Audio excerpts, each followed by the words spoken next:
Okay, I'm now we are recording this All conversation. right, I'm thank you. very happy to be here with you, Marjatta.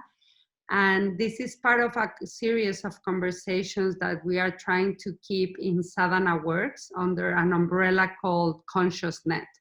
So we are creating kind of global conversation among people who are in creating a new consciousness for these times that we are living. And I know from your work and from the SGI community and organizations that you do a lot of work globally. And I would like first to start this conversation, if you can introduce a little bit yourself and then talk a little bit about SGI and the kind of work you do. And then we move to more specific times here that we are all going through globally. Thank you. Yes, first of all, I can give a little background about the Soka Gakkai International. So it's called SGI, and the parent organization comes from Japan. And it's based on Buddhism. And this goes to the 13th century when there was a Buddhist monk called Nichiren Daishonin. And he was wondering, what is the key point in Buddhism? And when we go historically to the founder, which was Shakyamuni Buddha, he never thought to create a religion or anything like that. But he was wondering, how can we live life? Because life is always consisting suffering somehow, in one way or another. And this was the sort of the basic starting question. And then he sort of created, and he taught a lot of people, around and tried to help people. And then when we come to Japan, where Nichiren Daishonin was living, born in 1222, and he was wondering as a very young man already that what is the key in this? Because life is a challenge somehow, always comes up something, you're born and then you become older and you become, you die, and then you maybe have diseases or whatever, always health questions, whatever, economical questions, all kinds of questions that are difficult for us to tackle. And so he understood that there is a way to practice the inherent qualities in our lives, in life, which we called enlightened qualities, as we called, there's a compassion, wisdom, and courage. And on the other side of that coin, we also have three poisons in life. Sorry to tell this, but the three poisons are inherent in life, which are greed, anger, and stupidity. Wow. And we can transform these poisons into these great qualities that we possess in our lives. And that's why Nichiren Daishonin created a practice, which we called voice chanting. We chant Nam-myoho Renge Kyo is the sentence. And I won't go too into detail of it, but it's simply to say, I will devote my life to the universal law of life, which is cause and effect, that is eternally vibrating in this universe. And the very conscious qualities we have in life. And then I'm consciously practicing and manifesting these Buddha qualities, and that's for everybody. And then SGI, the Soka Gakkai in Japan, was founded in 1930 by teachers, and I will not go to the history, but anyway, from the 1960s, it started to spread all around the world. Mm-hmm. And the point is, first of all, individually help us to support, the life strength and energy we have in life to live the best way we can and contribute to the happiness of oneself and others and for the world peace. So that's the individual basis there. Then we have another thing which we are promoting peace, culture, and education, which so SGI is in various ways of doing. And that means that we believe that, first of all, active peace work is important because war is the worst thing we can have on this earth. And then also cultural exchange and culture in itself in a broad sense of the word, and also education is important to enhance the quality of life on this earth with people. But the wonderful thing which I find with the SGI is promoting is this connection between everything in life. All living beings are connected. The environment and we are connected.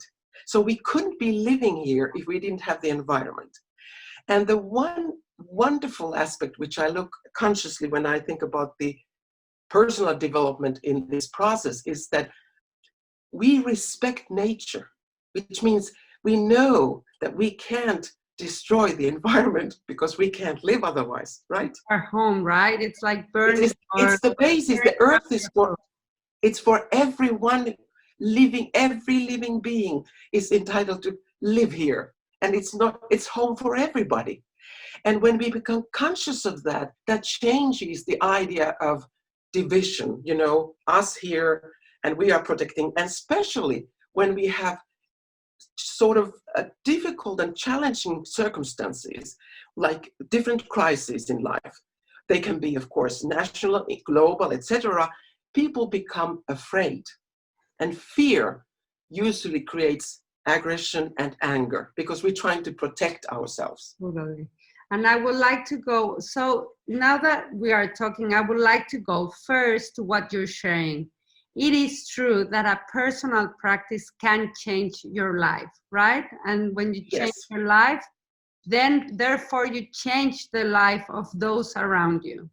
So I think it's beautiful that would you talk a little bit more, invite people to think about this personal practice. As you know, my company, it's called Sadhana Works, which means if you do your sadhana, your daily practice, it works. That's a game with the words. No, it really works if you practice. But can you tell us from your perspective how this personal practice really can change your life? How can we move from, let's say, a certain kind of consciousness that I heard you calling like the fundamental darkness?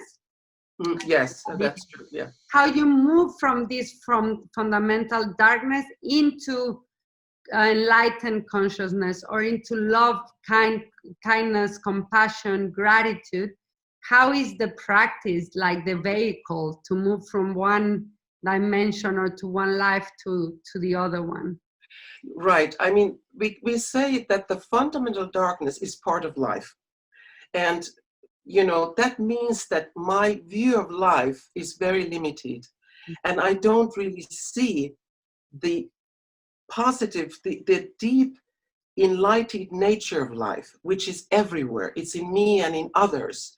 And what we do with the practice, because I am choosing consciously, challenging myself to develop my humanity and the internal transformation, as we call it, to change it into the positive qualities that I can, no matter what the circumstances are, that my actions are based on wisdom, compassion, and courage, so that I can create value. Now, practically, what does that mean?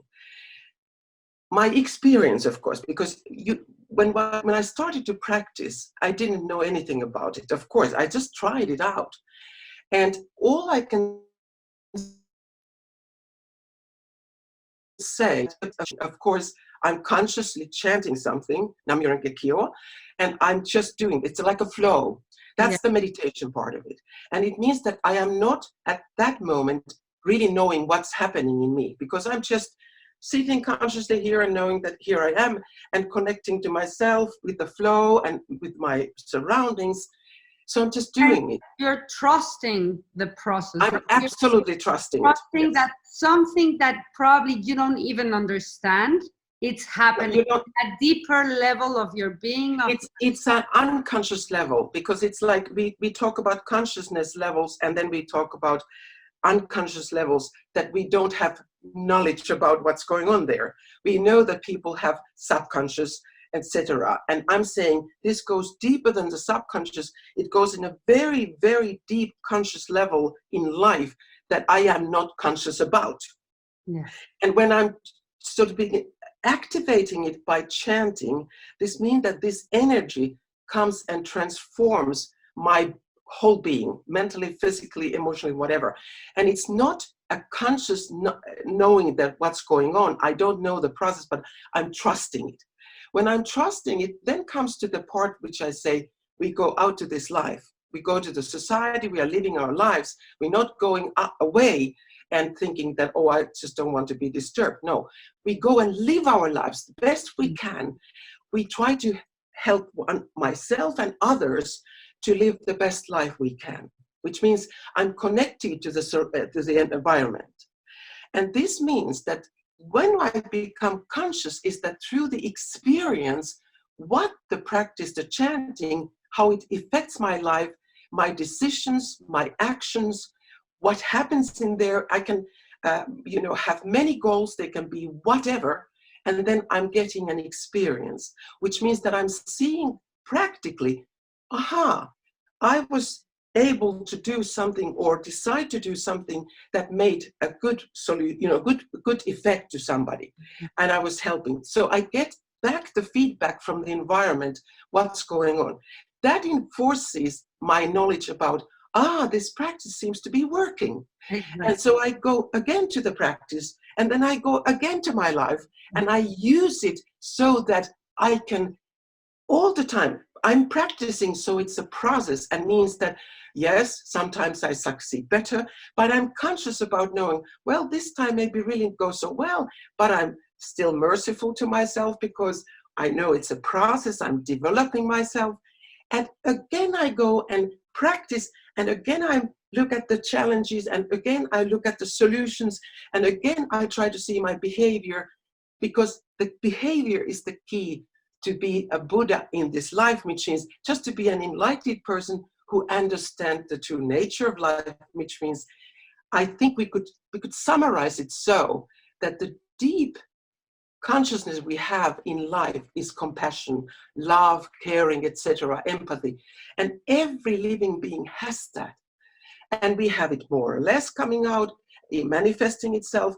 But when I'm consciously challenging myself to do my best and really see how can I really see the wonderful preciousness of life, of all life, that changes my view about life. And other people and other living beings. And I can't treat them anymore in a bad way because I'm too aware of it not to do that. Because it's like you can, maybe people in the West, we will say it's love surrounding everything. We talk about that much.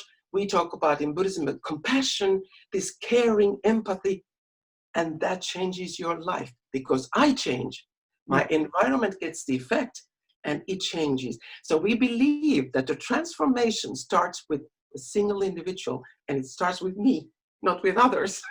We believe that too in sadhana works. And I really like the idea that it's the environment, it's a mirror of your practice.